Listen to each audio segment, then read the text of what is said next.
বিশ্ব যেদিকে যাচ্ছে, সমাজের দিকে যাচ্ছে, আসলে ধর্মকে যাচ্ছে আলাদা করে দেখার কিছু নাই। আমি যখন মসজিদকে দেখবো এখন, ক্যাপিটালিজমের যে প্রভাব আপনি সমাজে দেখেন, মসজিদে একই প্রভাব দেখবেন। যেমন মসজিদে আমরা কি দেখি, মসজিদের দানের করার জন্য প্রচুর উৎসাহিত দেওয়া হয় কোথায়, মসজিদে বা মাদ্রাসায়, তাই তো? এবং ওই টাকাটা দিয়ে মসজিদে কি করা হয়, আমরা দেখি যে এসি কিনছে, টাইলস কিনছে, ঝাড়বাতি কিনছে। অথবা কোরআন যদি পড়েন, কোরআনে কাদেরকে দান করতে বলেছে, কোরআনের অর্থ যদি পড়েন, কোরআনে কয়েক পৃষ্ঠা পর পরই বারবার খালি দান দান দান দান দান দান। কাদেরকে? আল্লাহ কি বলছে যে আমার ঘরে যে দান করো, আমার ঘরটাকে সুসজ্জিত করো, মিনার উঁচু করো, এইটাই হচ্ছে কি যে আমাকে খুশি করবে? না, আল্লাহ বলছে যে তুমি দান করবা যে ধুলিমলির মিসকিনকে তুলে আনবা, একটা দাসকে দাসত্ব থেকে মুক্ত করে দিবা। কেমন? একজন এতিমকে তুমি সাহায্য করবা, একজন অসহায়কে তুমি, একজন ক্ষুধার্তকে খাওয়াবা। এবং এত বেশি উৎসাহিত দেওয়া হচ্ছে এই ব্যাপারে যে কাফেরদের ব্যাপারে বলা হচ্ছে ওরা বলে আল্লাহ চাইলে তো নিজেই খাওয়াতে পারতেন, আমি কেন খাওয়াবো? মানে চিন্তা করছেন, এই চিন্তাটা কাফেরদের চিন্তা, মুসলিমের চিন্তাই না। যে অথচ আমরা আমাদের চিন্তাটা কি, আমরা কিন্তু এইভাবে চিন্তা করি অনেক সময় যে না আল্লাহ তো খাওয়াতে পারতেন, দুনিয়া সব গরিবকে আমি খাওয়াবো নাকি? মুসলিমদের চিন্তা না। এমনকি সূরা মাউনে বলছে যে মানে যাদের ব্যাপারে ইয়ে করেছে যে মানে তুমি কি দেখো না যে আলাইতাল বিদ্দিন ফাজালি খালিদ ইয়াতিম, হ্যাঁ, যে মানে যারা উদাসীন নামাজের ব্যাপারে, তারপরে হচ্ছে কি যে এতিমকে গলা ধাক্কা দেয় এবং ওই মিসকিনদেরকে কি খাওয়াতে উৎসাহিত করেন, দেখছেন? বলেন যে মিসকিনদের খাওয়ায় না, খাওয়াতে উৎসাহিত করবেন না, নিরুৎসাহিত করবেন। ইটসেলফ মানে কি ওই পর্যায়ের একটা গুণা যে আপনি এতিমকে ধাক্কা দিচ্ছেন, আপনি এই নামাজের ব্যাপারে উদাসীন, তাই না? যারা কি দিনকে অস্বীকার করে, হ্যাঁ, এদের ব্যাপারে মানে দিন মানে হাসরের দিন, ভাই যারা কোন পর্যায়ের আর কি আসলে আমরা উৎসাহিত করা হয়েছে একটা ধর্মে যেখানে বলতেছেন আমার পুরোহিতকে খাওয়াও, আমার মন্দিরে টাকা দাও, বরং বলতেছে আমার গরিবদেরকে খাওয়াও।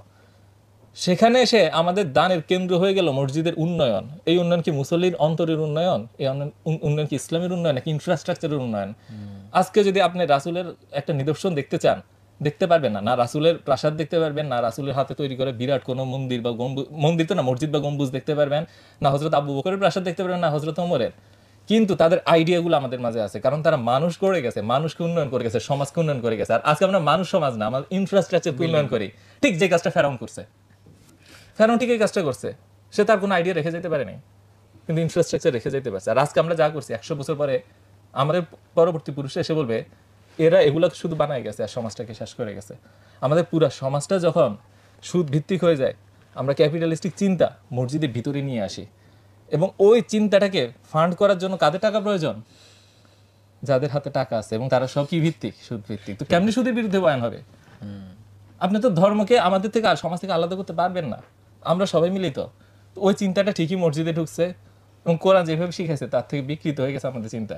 সেই জন্যই দেখে মসজিদের এসি চলতে থাকে আর বাহিরে এই আদম সন্তান না খেয়ে হাত পেতে থাকে। আপনি কি মনে হয় হযরত ওমর রাদিয়াল্লাহু আনহু এগুলো দেখলে মানতে পারতো? যেখানে উনি যখন দেখছে যে একজন মানুষ না খেয়ে আছে, নিজ কাঁধে বোঝা নিচ্ছে এই জন্য যে দায়িত্বটা আমার, এই দায়িত্ব আমার, এই দায় আমার যে একটা মানুষ না খেয়ে আছে, আর সেখানে মসজিদ দানের টাকা দিয়ে এসি ঝাড়বাতি কিনতেছে, ইমামের বেতন দিচ্ছে 12,000 5,000, এটা দিন মজুরের বেতন হতে চেয়ে বেশি। কেমনি ইসলামের উন্নয়ন হবে? উন্নয়ন তো হচ্ছে একটা ইনফ্রাস্ট্রাকচারের উন্নয়ন, তো হচ্ছে সিমেন্ট কোম্পানির, রড কোম্পানির, টাইলস কোম্পানির, ঝাড়বাতিওয়ালার। কিন্তু ইসলামের উন্নয়ন না। ইসলামের উন্নয়ন কি কখনো এই জন্য পিছাই ছিল যে মসজিদ সুন্দর হয় নাই? রাসূল সাল্লাল্লাহু আলাইহি সাল্লামের একটা হাদিস আছে যেখানে বলতেছিল আমি চাইলে তো পাহাড়কেও সোনা করে দিত আল্লাহ। উনি কিন্তু এটা চাই নাই, কারণ এটা দরকার নাই। আমরা কি চাইতাম যে হ্যাঁ আমার সোনার পাহাড় লাগবে, এটা কিনবো, ওইটা কিনবো, সারা দুনিয়ার ইসলাম প্রচার করে দিব আমার টাকা খরচ করতে করতে। রাসূল বলছে না, আমি আল্লাহর কাছে কখনো চাই নাই যে আল্লাহ ধন সম্পদ দাও, এটা দিয়ে আমি কিনে কিনে মুসলিম বানাই ফেলবো মানুষকে। উনি কি দোয়া করছেন? উনি ওনার উম্মতদের জন্য দোয়া করছেন, কল্যাণের জন্য দোয়া করছেন। সেইটা আমাদের এখন লক্ষ্য না। আমাদের লক্ষ্য কি? ঠিক সেইটা যেটা সুদী প্রতিষ্ঠানগুলা, যেটা সুদী সিস্টেমগুলো আমাদেরকে শিখাইছে।